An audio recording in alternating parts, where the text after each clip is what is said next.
What's going on, guys? Coach Matt at YouGoProBaseball.com here with Brent Pourciau, Top Velocity, and he's going to show us his med ball drills, the drills that he uses in his program to get some of the results that these guys are seeing.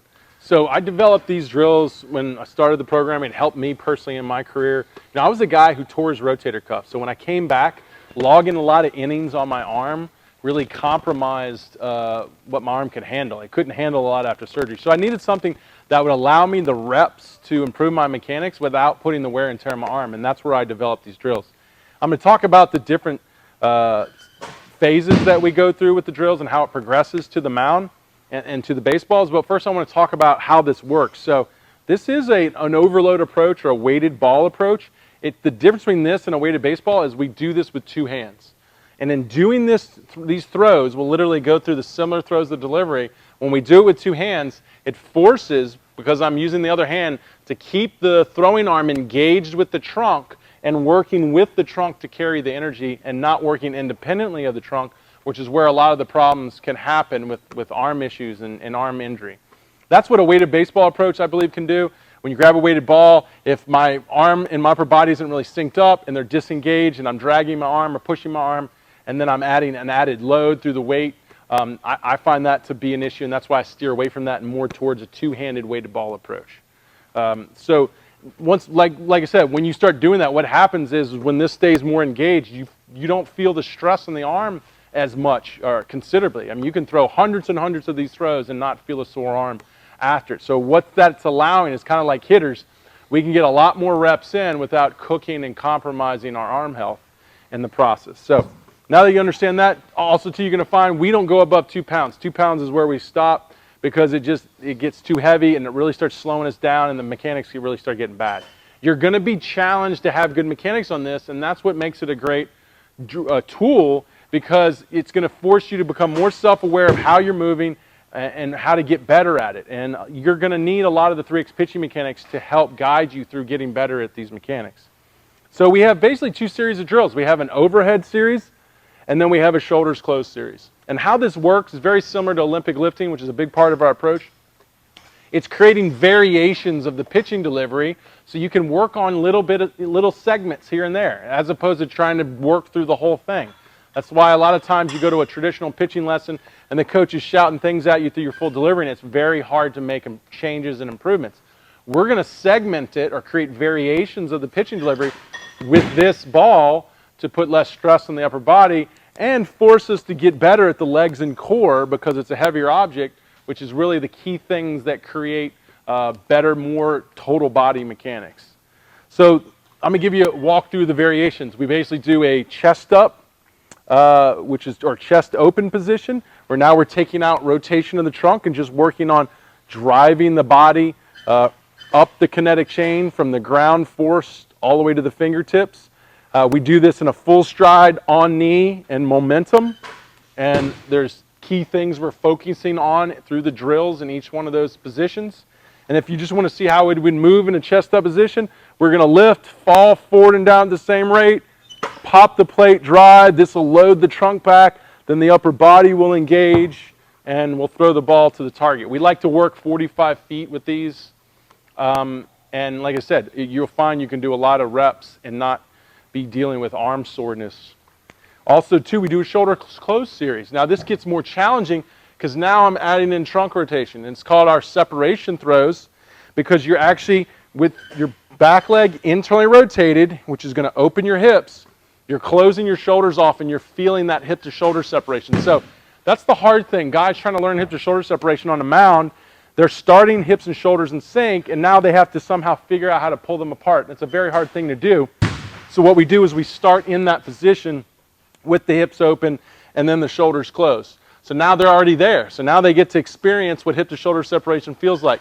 And they'll lift and drive, and they'll cock the ball all the way back, and they'll go through the same arm pass: shoulder rotation, arm abduction, external rotation, forward trunk, internal rotation to throw the ball. And they'll throw it just like throwing a baseball, and this arm is supporting. I tell the guys it's kind of like you're holding it like you're hitting, and it's supporting the ball, and your arm's going to go through the same pass. So drive, pop the plate, cock, and throw. And we do the same thing, full stride on knee, momentum, and then we work In a lateral position. So we were here in a internally rotated position, which means we were already in rotation. Then we go to a lateral position. Now we have to learn through our drives to add in rotation. It gets more complex, and we do that through the separation throws. Then we transition it to the baseballs, same drills, and then we work it onto the mound. We have a lot of peripheral drills around that to help in the process. And the goal is to use these segments, these variations, to implement the 3X mechanics more easily, because you're only working on pieces of the delivery as opposed to the entire delivery. And something I noticed when you're doing these drills, you have a lot of these drills on your Instagram page.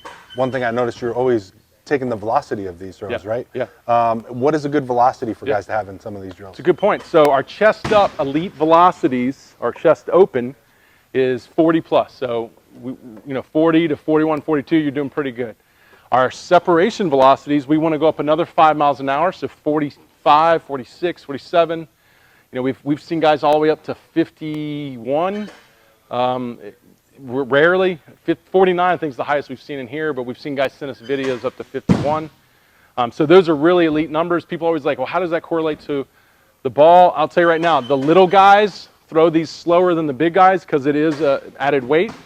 So if you're a little guy throwing a 46, yours is going to convert a lot better than a big guy throwing a 46. But I could say you could double the separation throws. So if you're hitting a 46, or let's say easy a 45, then you should be at 90 on the mound. That's very common. The guys that throw 90 in here can throw 45 plus with these med balls.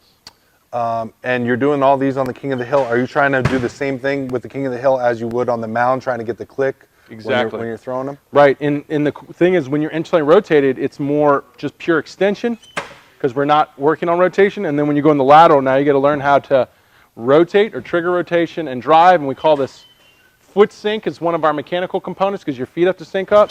But the same thing, we're trying to now rotate and drive through the movement. And you notice how we're advancing that way. We're starting linear and we're adding in rotation. To me, it's a better way to learn. And unfortunately, in the way people come up as pitchers today, they try to learn rotation before extension, before the linear movements, and it's a harder process. Now, let me ask you this. When guys are trying to throw this 45 feet away to the mat, are they trying to get it there in the air and get an arc, or are they trying to go more in a line? Yeah, when you throw these, you want to make sure you're throwing them like a fastball on a line to the target. So we work with targets. Well, you can even work with location with these. You can play inside, outside. If you're bouncing, if you're arcing it, you're not throwing it, your mechanics are off. So you need to make a mechanical adjustment to work on that. That's a big part of our programming. How these mechanics work around all this training is the key. Where can they get some of these 2-pound medicine balls at? Yeah, the hard thing is like the quality of them. There's some that I tried to get involved in and get you guys some, and I couldn't get a good quality. So I know the best quality right now. They're the Power Systems, and this one, which I don't know the name, looks like Kando or something, but you'll look at them. Just put in 2-pound med balls on Amazon. That's a good place to find them, and you get these. These are going to last a lot longer than these other ones. Obviously, King of the Hill you can get from my site, from your site, Uncle Rich's site. I'll leave the link down below where you can get those at. Also, Brent and I shot a video with 4 tips on how to instantly increase your pitching velocity. Really good stuff. It's the big ideas of his pitching program. So if you're a pitcher and you're trying to increase your pitching velocity, you definitely want to check that one out. All you got to do is click the first link in the description down below. It'll take you to a page where you enter your first name and your email. And I'll shoot you that video over right away. And if you watch it and you implement it, you guys are going to see some results. So please go check that one out. That's all I got. That's Good? awesome. I'm excited. Thanks, Sean. And we're going to talk about the top velocity pitching mechanics and some of the big ideas. What do you got for us? So I have a basic 6 mechanics, and basically what we're doing is we're taking this 1-second delivery and we're just going to cut it into 6 pieces.